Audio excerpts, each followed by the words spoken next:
All right, chapter 11. Obbs had not been happy when she told them she had brought a human to the island and had stormed down to the beach where it lay unconscious. When he saw the strange shirt it wore, he had mumbled something about levels and calmed down and started to ask Ina questions. He became immediately curious when she mentioned their strange vehicle that had crashed. She had asked Obbs if she could keep the human, but instead of answering, he told her to stay hidden and watch him while he went to go look at the crash site. Then he had walked into the water and disappeared. She didn't mind. The human's hair was drying out, and she was focused on memorizing how it looked, taking mental notes to help practice later. Eventually, she got as much info as she could and had the urge to walk over and turn him to get it from a different angle. She really wanted to touch it to see how it felt.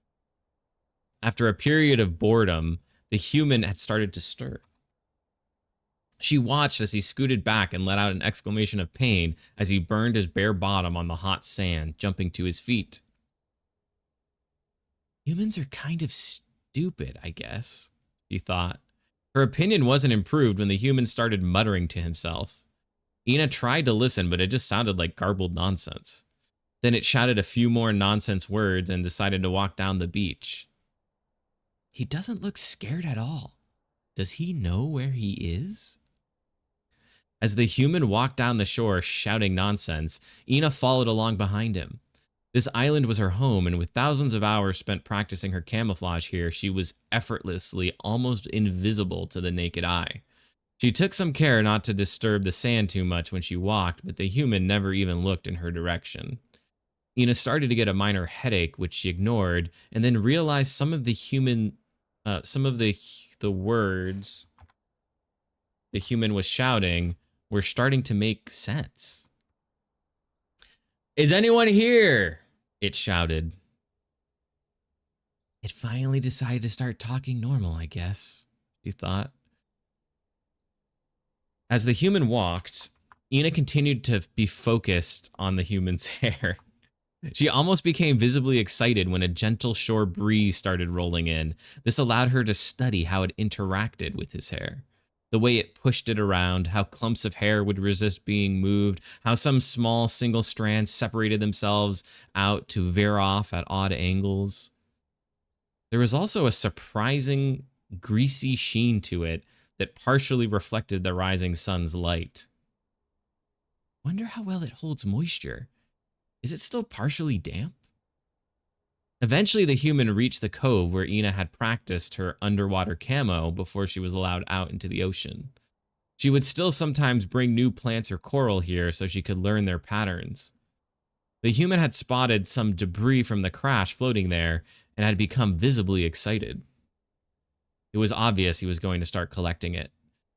Ina quietly walked into the water to watch from just below the surface. He better not mess with my stuff, she thought, thinking about a few rare plants and a piece of coral she hadn't quite perfected the patterns of. She spotted them on the floor of the cove, just where she had left them. She watched him collect strange-looking containers and cloth until just one was left. She eyed it and her eyes widened. Even soaked, she could still make out the design, and it was gorgeous. White fabric with some kind of large yellow flower patterned across it. She had never seen anything like it. The only fabrics they had on the island were made of interlaced soft plants or skins of animals. Her fingers twitched. But he was already swimming out towards her to grab it. She stayed hidden and watched as he collected it along with the case it was caught on and followed him as she swam the short distance back.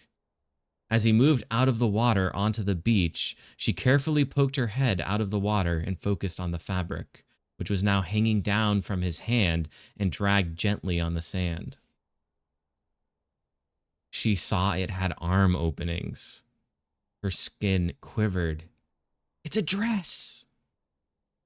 Already imagining it in her hands, she almost got caught off guard as he quickly turned and she dropped a little too fast, creating a quiet splash. She focused on her camo as the human eyes searched the water for what had made the sound, but he couldn't see her. When he turned back to sorting his finds, she quietly exited the water to watch. A short time later, she heard Obbs approaching through the jungle. It was clear to her that Obbs was intentionally creating extra noise to alert the human. Ina was shocked at how casually the human addressed Obbs. He was either fearless or an idiot. It was clear that Obbs couldn't understand the human, which was odd because Ina now could, and eventually he used some will to put the human to sleep.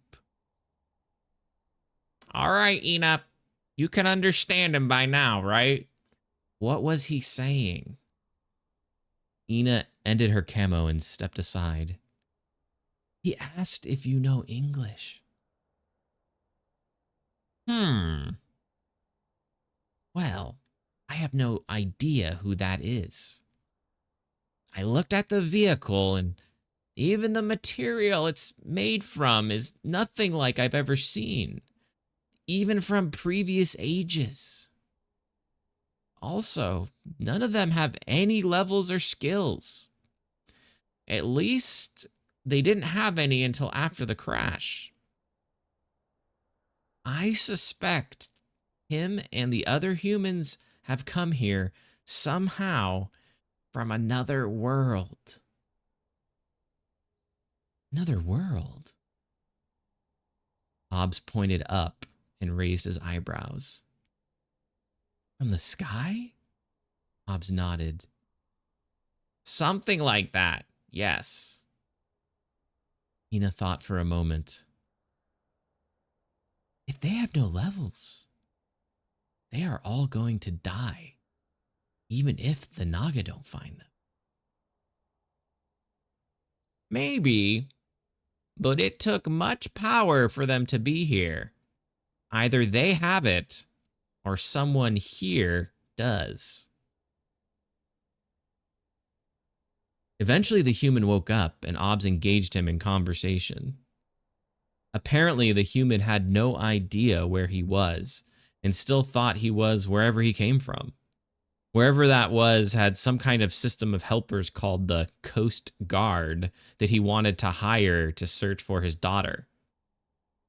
Ina did feel a little bad that his child was gone, but Obbs wasn't wrong when he said there wasn't anything they could do to help. At the end of the conversation, the human had questioned why Obbs was naked and then retrieved and equipped some shorts from one of the containers. Why wouldn't Obbs be naked? Did humans normally wear clothes? Nagas generally only wore things that were functional, such as armor or things that could carry tools. Their natural skin would keep them at the proper body temperature in the water, and Sepia Naga, like Ina, especially avoided anything that could be spotted when using camouflage. As the human left with Obbs towards the path, Ina walked over to the dress and picked it up, feeling the soft, damp fabric, rolling it gently between two fingers. Then she put it on, viewing her reflection in the water. Her form started to shift, her rubbery skin turning soft, her webbing retracted from her hands and feet, her ears smoothing out, her tentacles thinning and then shifting in color to emulate hair. She remembered how the human's hair had looked and knew it wasn't quite right. I need to go practice, she thought. She caught her reflection on the water and her eyes widened. She almost didn't recognize herself. She felt she had never looked closer to the beautiful woman in Obbs's painting. Well, if humans wear clothes, then I need this to practice.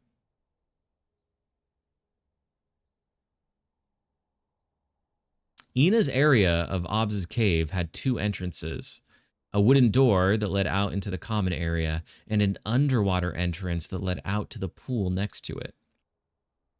This pool further connected to a small underwater cave system and passages beneath the water, or beneath the island. Some led all the way to the ocean.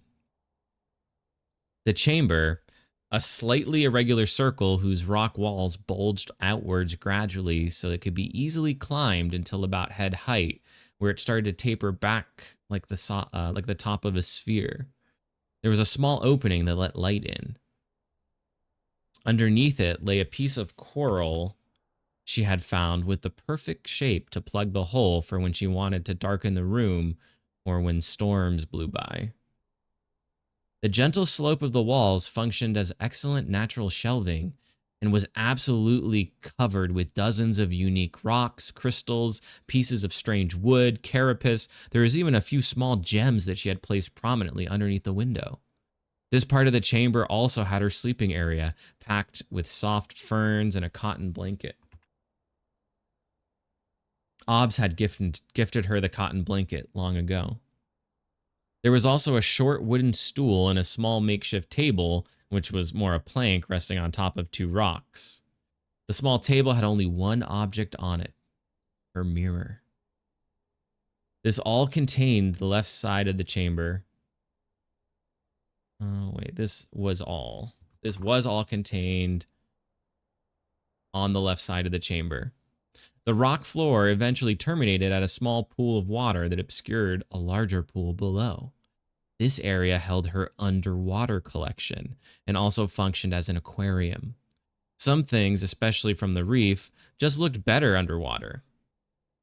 She had an extensive collection of shells, coral, rare plants, and seaweeds, and even some living things. She couldn't contain more mobile species. Small fish could just swim out even with the underwater iron gate shut.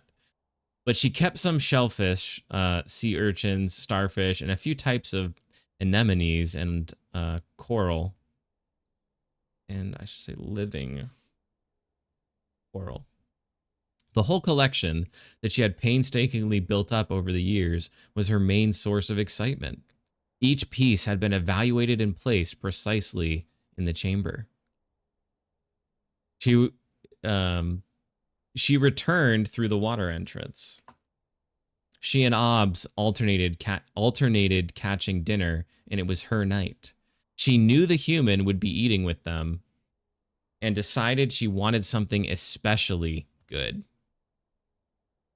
The squid she had caught were tricky. They only really came out once the sun was down, and they were very fast and skittish, leaving her a bit tired after the hunt. They were also delicious, especially if they were so fresh that the tentacles were still undulating. So when the stupid human choked on it and then refused to eat anymore, she was not happy. Ina watched him, irritated, as his tentacles started to dry out. Doesn't he know that they are going to lose their flavor? She was more than happy to help finish his plate when he offered. Well, if he starves, I won't be able to use him to practice. She decided to go catch him something else, something weak enough that even he could eat it. She let Obbs know and then dove